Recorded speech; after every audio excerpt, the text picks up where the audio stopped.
各位，真係突發好消息！琴日啱啱出爐嘅2026至27年度財政預算案，相信大家都估唔到政府會大派定心丸。之前個個都估緊今年經濟環境咁樣，政府分分鐘連半糧都未必派，點知財爺一宣布，即刻令到全港喜出望外。冇錯，政府正式博取，今年會向合資格人士發放額外1個月嘅標準金額，即係大家俗稱嘅雙糧、生果金、長生津、綜援，仲有傷殘津貼，通通都有份。唔單止係咁，大受歡迎嘅長者醫療券獎賞先導計劃，仲會大幅延長2年，去到2028年底。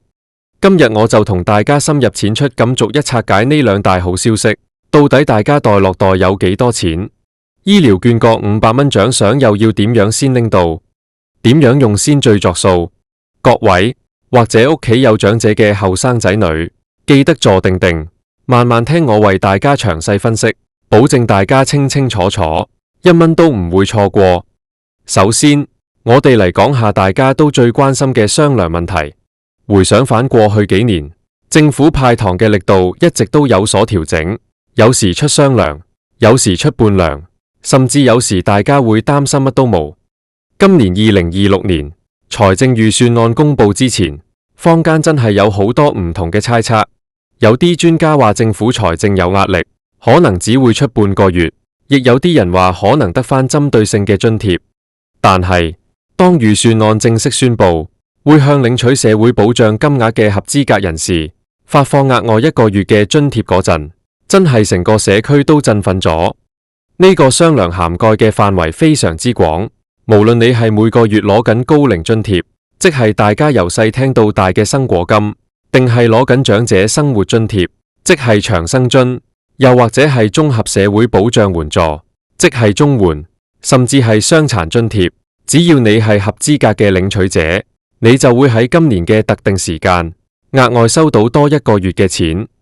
呢筆錢對好多基層長者同埋有需要嘅家庭嚟講，絕對唔係一個小數目。我哋計條數俾大家睇，如果你係攞緊長生津嘅，每個月嘅津貼額都4000幾蚊，額外多1個月，即係話你個銀行戶口會無端端多咗4000幾蚊可以靈活調動。呢4000幾蚊對於年滿65歲或者以上嘅老友記嚟講，可以解決好多生活上嘅燃眉之急。你可以用嚟買多幾件靚衫換季，可以用嚟買啲好啲嘅補品調理身體，或者得閒同班老友記去茶樓飲多幾次茶，食多幾個點心，甚至乎留返嚟做應急錢，個心都定好多。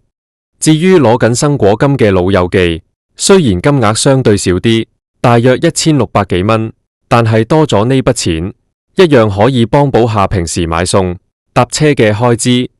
而對於領取綜援嘅家庭嚟講，呢1個月嘅額外標準金額就更加係雪中送炭，幫補下小朋友開學嘅費用，或者屋企維修嘅小開支，真係可以舒緩唔少生活壓力。咁大家一定會問，呢筆雙糧究竟幾時先會真正落到大家嘅口袋呢？按照以往嘅慣例同埋政府嘅行政程序，財政預算案喺2月底公布之後，仲需要交上立法會進行審議同埋辯論。通常去到4月或者5月，立法會就會正式表決通過成個撥款條例草案。當撥款一獲批，社會福利署就會即刻啟動電腦系統嘅設定同埋核實工作。如果一切順利，冇遇到咩大阻滯嘅話，根據過往嘅經驗，呢筆額外嘅1個月津貼，好大機會會喺今年嘅6月或者7月左右，自動過戶去大家平時攞開津貼嗰個銀行戶口度。大家係完全唔需要做任何額外嘅申請手續，亦都唔需要去排隊填表，只要你喺政府截數嗰一日已經係合資格嘅受助人，筆錢就會自動送上門。呢個安排真係非常之貼心，特別係對於一啲行動唔太方便或者唔識上網搞手續嘅老友記嚟講，絕對係免卻咗好多煩惱。不過喺度都要提提大家，如果你近期換咗銀行戶口或者更新咗個人資料，就記得要盡快通知社署，確保筆錢可以準時、準確咁存入你嘅戶口。講完令人開心嘅雙糧，我哋接下來就要詳細講下第二個非常之重要，同大家健康息息相關嘅好消息，就係長者醫療券獎賞先導計劃落實延長2年，去到2028年底。呢個計劃自從推出以嚟，一直都好受老友記歡迎，但係都有唔少人對個玩法一知半解，搞到錯失咗攞獎賞嘅機會。今日我就同大家拆解得清清楚楚。首先，大家要知道，政府設立呢個計劃嘅初心，係想鼓勵年滿65歲嘅老友記，好好利用手上嘅醫療券，去做好治未病嘅工作，即係預防勝於治療。以前好多老友記都有一種錯誤嘅觀念，覺得醫療券一定要等到病到七彩，頂唔順嗰陣先攞去睇醫生。但其實，隨住年紀大，身體嘅機能自然會退化，好多慢性疾病，好似高血壓、糖尿病、高膽固醇呢啲三高問題，初期係完全冇病徵嘅。如果等到有病徵先去醫，往往已經太遲，甚至會引起好多併發症。所以政府就出咗呢個獎賞計劃，用500蚊做誘因，鼓勵大家及早去做檢查。個計劃嘅具體玩法係點呢？其實好簡單，只要你喺同一個年度之內，用醫療券支付特定基層醫療服務累積滿1000蚊，政府就會額外送多500蚊醫療券入你個戶口。呢個年度嘅概念大家要搞清楚，係指每年嘅1月1日去到12月31日。咁咩叫做特定基層醫療服務呢？呢個就係成個計劃嘅核心所在。簡單嚟講，主要分為2大類。第一類就係健康評估，即係大家平時講嘅身體檢查。你可以去揾已經登記咗參與計劃嘅西醫或者中醫，幫你做一個全面嘅健康評估。醫生會根據你嘅身體狀況、家族病史，幫你量血壓、驗血糖、驗膽固醇，甚至做一啲心電圖或者超聲波檢查。呢啲檢查嘅費用，只要你用醫療券俾，就可以計算落嗰1000蚊嘅累積額入面。第二類就係慢性疾病管理。如果你做完檢查，或者本身已經確診咗有高血壓、糖尿病呢啲慢性病，你需要定期去睇醫生覆診、配藥，甚至係揾物理治療師做復康治療，揾營養師諮詢飲食建議。呢啲為咗控制慢性病情而產生嘅醫療費用，同樣可以用醫療券支付，並且計入累積額。我哋舉個好實在嘅例子，等大家容易啲明白。假設陳伯今年70歲，佢一直都覺得自己身體好壯健，冇咩大病痛。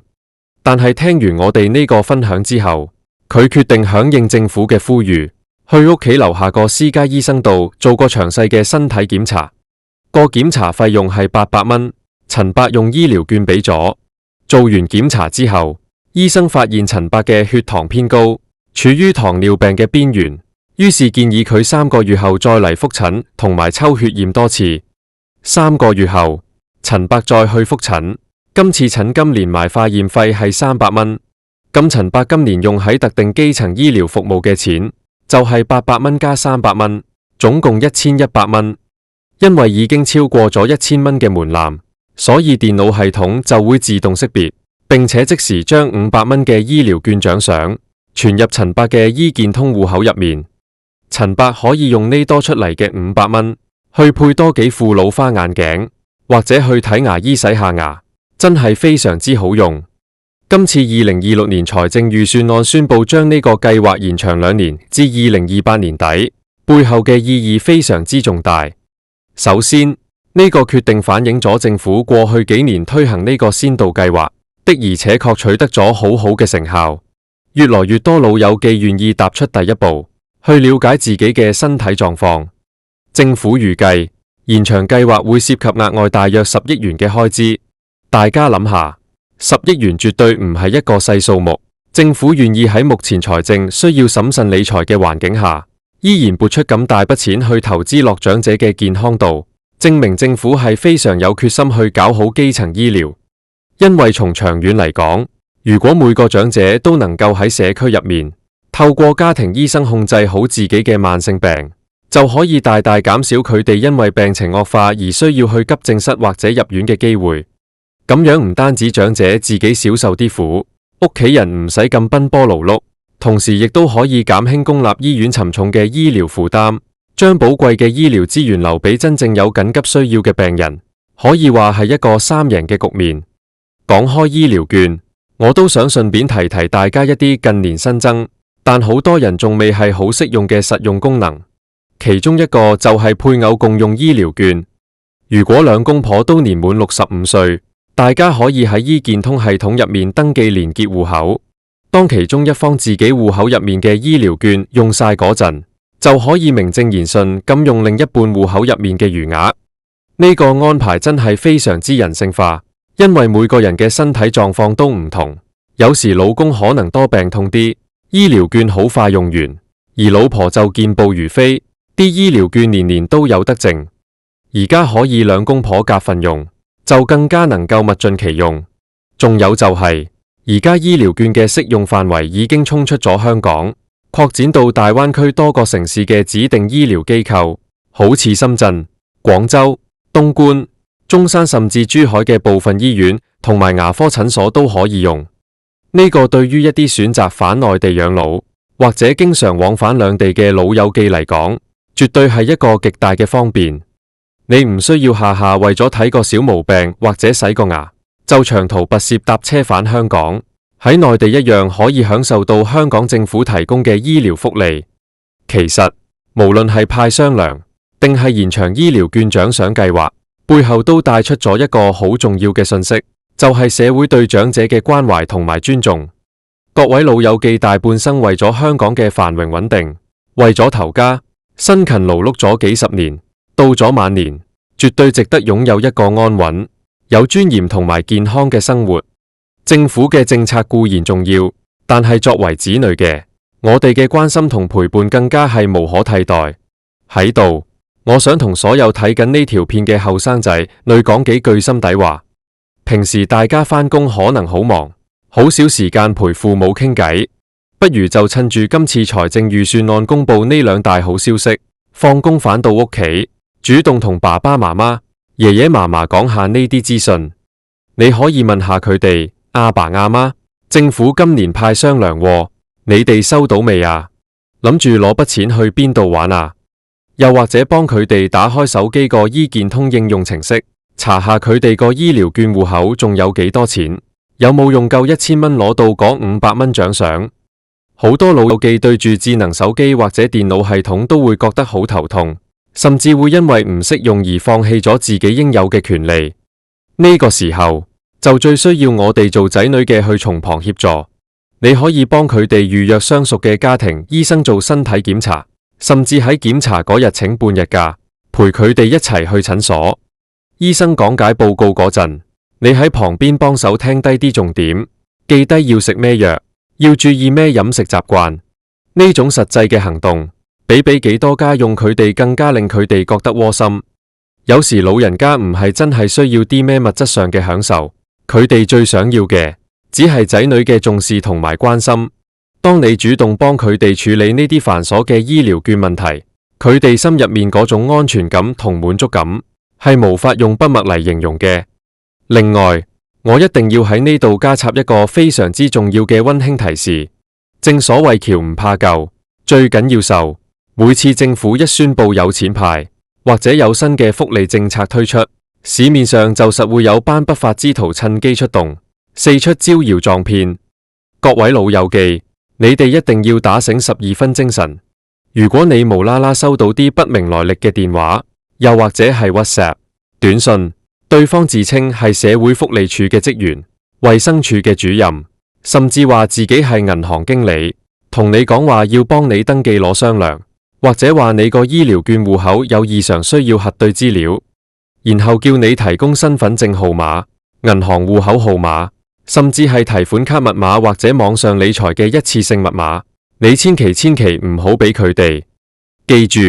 政府部門係絕對唔會透過電話或者短信要求你提供呢啲咁敏感嘅個人財務資料，亦都唔會叫你轉賬去咩安全戶口。如果你攞緊長生津、生果金或者綜援，只要你一直以嚟都正常收緊錢，政府係有齊你嘅戶口記錄，不商量到時到後就會自動過數，根本唔需要你再做任何額外嘅申請或者提供資料。如果有人打嚟話要幫你搞手續，99.9%都係騙局。遇到呢啲可疑嘅電話，最直接嘅做法就係即刻收線，唔好同佢多廢話。如果真係有懷疑，心入面覺得囉囉攣，你可以打去社會福利署嘅熱線查詢，或者直接打999報警，又或者同屋企嘅後生仔女商量下先，千祈唔好自己一個做決定。錢係我哋辛辛苦苦儲落嚟嘅養老金，絕對唔可以俾啲衰人呃走。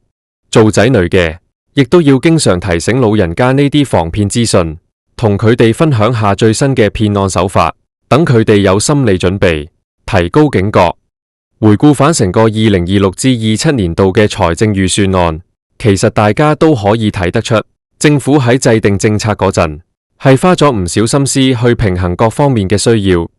大家都知道，近年全球經濟環境都充滿挑戰，香港亦都面對住唔少壓力，政府嘅財政儲備唔似得以前咁水浸。喺要量入為出、謹慎理財嘅大前提下，政府依然決定向基層市民同埋長者傾斜，撥出大約65億元去派發呢一個月嘅額外社會保障津貼，同時又用10億元去延長醫療券獎賞計劃。總共用咗幾十億去照顧社會上最需要幫助嘅一群，呢個舉動的而且確係值得我哋肯定嘅。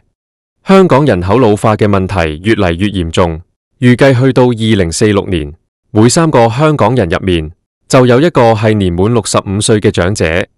面對咁龐大嘅安老需求，單靠政府起多幾間安老院係絕對唔夠嘅。居家安老先係未來發展嘅大方向。即係希望老友記可以留喺自己熟悉嘅社區入面安享晚年，而醫療券獎賞計劃正正就係推動基層醫療嘅一個重要引擎。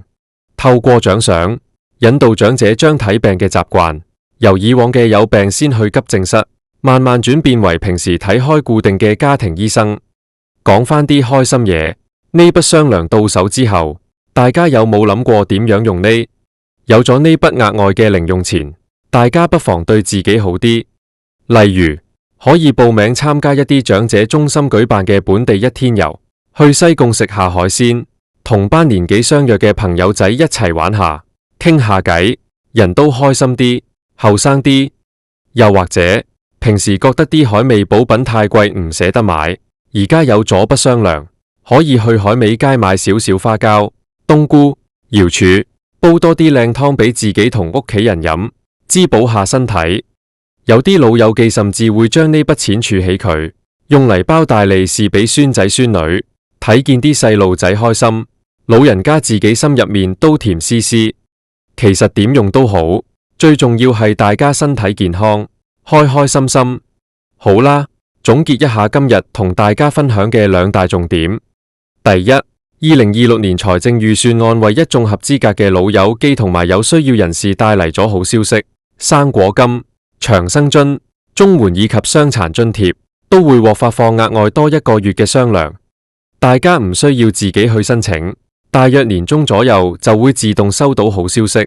第二，長者醫療券獎賞先導計劃落實會延長2年至2028年底，大家只要喺同一年內用醫療券支付指定嘅健康評估或者慢性疾病管理服務滿1000蚊，就可以賺取500蚊嘅醫療券獎賞。大家記得要好好利用呢個計劃，及早做檢查。呢2個政策一文一武，一個係直接俾錢大家改善生活質素，另一個就係透過醫療津貼保障大家嘅身體健康，兩者相輔相成。當然，政策再好，都要大家識得去用，識得去享受先至有價值。所以我再次呼籲大家，記得將呢個資訊分享俾身邊嘅親戚朋友，特別係啲平時少睇新聞嘅老人家，等佢哋都知道呢啲切身嘅好消息，千祈唔好執輸。最後喺呢度祝願全港嘅老友記日日都咁精神爽利，身體健康，龍精虎猛。無論政府派幾多糖，最緊要係大家識得自己尋找生活嘅樂趣，保持心境開朗。